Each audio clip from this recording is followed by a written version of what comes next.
Good morning. திங்கட்கிழமை காலையில் மணி 6:45. மழை வந்து விடிய விடிய பேஞ்சிக்கிட்டே தான் இருந்தது. நேற்று சாயந்தரத்துலேருந்து பிடிச்ச மழை இப்போ வரைக்கும் நிற்கவே இல்லை. உங்களுக்கு தெரியுதா என்னன்னு தெரியல. பின்னாடி உங்களுக்கு பனி மழை ரெண்டுமே பயங்கரமாக இருக்குது. விடிய விடிய நிற்கவே இல்லைங்க. எந்திரிச்சு பார்த்தையாடா அப்படின்னு கேட்கலாம். என் பையனுக்கு இன்னைக்கு மேக்ஸ் எக்ஸாம், அதனால் அவன் வந்து நைட்டு 12:30 வரைக்கும் படித்தேன். காலையில் 3 மணிக்கு அலாரம் வச்சுட்டு கவிங்க 3:30 எந்திரிச்சு படிச்சுட்டுருந்தான். ஸோ அவன் வந்து இந்த தகவலெல்லாம் அப்டேட் பண்ணிக்கிட்டே இருந்தான். கதவை திறந்து பார்த்துட்டு லீவ் விடுவாங்களா விட மாட்டாங்களான்னு. இதுக்கு மழை எப்படி பெய்யுதுன்னு காட்டுறாருங்க. ரொம்ப கனமழைன்னு சொல்ல முடியாதுங்க. கன்சிஸ்டண்ட்டாக அப்படியே வந்து இந்த மாதிரி தூரிக்கிட்டே இருக்குது. கீழே அந்த டிச்சில் பார்த்தீங்களா வெள்ளம் எப்படி போகுதுன்னு. தண்ணி பூரா இப்படியே தேங்கி நிற்குது. மொபைலில் வெளியவே கொண்டு போக முடியலைங்க, அவ்வளோ மழை பெய்யுது. அப்படியே கன்சிஸ்டண்ட்டாக பேஞ்சிக்கிட்டே இருக்குது.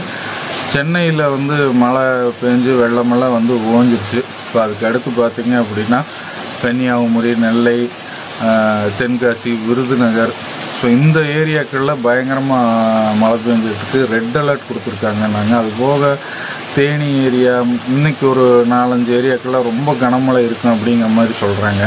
இப்போ பழனிக்குள்ளே இப்போ விடிய இப்போ பெஞ்சிட்ருக்கு. இப்போ வரைக்கும் ஸ்கூலு காலேஜில் லீவ் அனௌன்ஸ் பண்ணவே கிடையாதுங்க. பல ஊர்களெல்லாம் லீவ் விட்டாங்க, பொது விடுமுறையெல்லாம் சொல்லிட்டாங்க. ஆனால் இன்னும் நம்ம ஊருக்கு இன்னும் கொடுக்கல. இந்த மழையில் எப்படி புள்ள ஊட்டிக்கு தான் போகும், ஸ்கூலுக்கு போகும், பரிச்சதான் எழுதும், ஒன்றுமே புரியல. ஆனால் அவன் படிச்சுக்கிட்டே இருக்கான். நானும் சொன்னேன், நீ லீவை எதிர்பார்க்காத சாமி, நீ பாட்டுக்கு படி, லீவ் விடுறாங்களோ இல்லையோ நீ பாட்டுக்கு படி அப்படின்னு. அவனு இன்னும் படிச்சுக்கிட்டு தான் இருக்கிறான். ஆனால் இந்த மழையில் வந்து இன்னுமே வந்து லீவ் அனௌன்ஸ் பண்ணாமல் இருக்கிறாங்க. அதுதான் ஆச்சரியமாக இருக்குது. மேலே போய் பாட்டு வரல இருக்கேன். கொடையெல்லாம் வெளியவே போக முடியாதுங்கோ. ஓ காட், நல்ல மழைங்க. தெரியுதா உங்களுக்கு பின்னாடி வயலில் தண்ணி தேங்கி நிற்கிறது.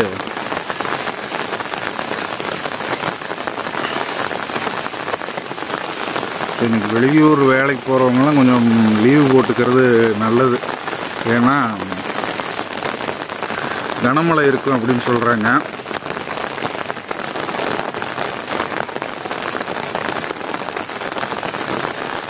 நம்மளாம் இப்போ நான்லாம் வந்து வீட்டிலருந்தே வேலை செய்யக்கூடிய ஆள்.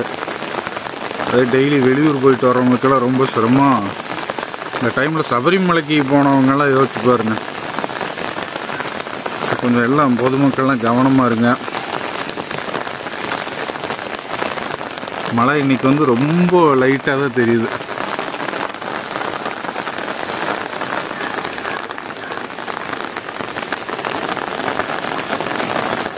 ரொம்ப லைட்டாக தான் பழனி மழை தெரியுது. இந்த வயல்களுக்குள்ளெல்லாம் தண்ணி எவ்வளோ தேங்கி இருக்குன்னு பார்த்தீங்களா? இது கேமராவில் இந்த மழை தூர்றது வந்து அவ்வளோவா தெரியாது. ஆனால் இந்த தூறல் வந்து விடிய விடிய அப்படியே பேஞ்சிக்கிட்டே இருக்குதுங்க. ஸோ இந்த மழை தான் ரொம்ப ஆபத்தானது. ரொம்ப கனமழையாக வந்து பேஞ்சிட்டு நின்றுட்டா கூட பரவாயில்ல. ஏன்னா இப்படியே பேஞ்சிட்டே இருந்ததுன்னா உங்களுக்கு பூமியில் வந்து தண்ணி இஞ்சாது, வெகு நேரத்துக்கு அந்த தண்ணி நிற்கும். அதனால் வெள்ளம் வர்றதுக்கான அபாயமும் ரொம்ப அதிகம்தான். பழனிக்குள்ளே இவ்வளோ மழை பெய்யுது. ஆனால் இப்போ வரைக்குமே இந்த ஸ்கூலு காலேஜுகளுக்கு வந்து லீவே அனௌன்ஸ் பண்ணல. கொஞ்சம் சீக்கிரமாக அனௌன்ஸ் பண்ணிட்டாங்கன்னா பரவாயில்ல. ஏன்னா எக்ஸாம்ஸ் இருக்கனால குழந்தைங்களும் கொஞ்சம் டென்ஷனாக தான் இருக்குது அங்கே இருக்கிறாங்க.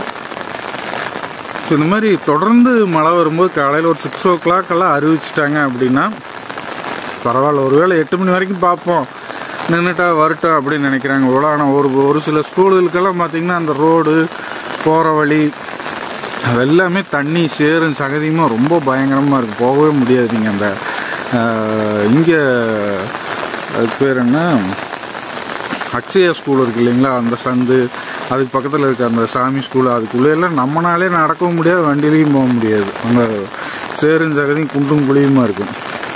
குழந்தை குட்டியில் யோசிச்சு பாருங்கள் எப்படி போகும். ஆனால் முடிஞ்ச வரைக்கும் இந்த மாதிரி நல்ல மழை வந்துருச்சு விடிய விடியன்னா காலையில் 6-6:30 சொல்லிட்டாங்கன்னா கொஞ்சம் குழந்தை குட்டியெல்லாம் ரிலாக்ஸாக இருக்கும். பாப்போம், இன்னும் கொஞ்சம் நேரத்தில் அனௌன்ஸ் பண்ணிடுவாங்கன்னு நினைக்கிறேன். வீட்டில் உட்காந்து நியூஸ் தான் பார்த்துட்டு இருக்கிறாங்க. போய் காஃபி குடிச்சிட்டு நம்மளும் இன்றைக்கி டேவை ஸ்டார்ட் பண்ணுவோம். இன்றைக்கி உழவர் சந்தைக்கு போகலான்ட்டு இருந்தேங்க. இந்த மழையில் எங்கே போகிறது?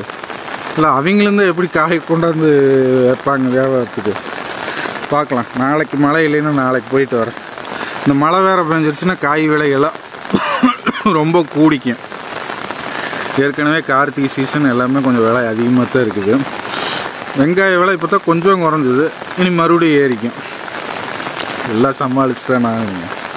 சரி சரி பார்ப்போங்க, அடுத்த வீடியோவில் மீட் பண்ணுவோம். பாய்.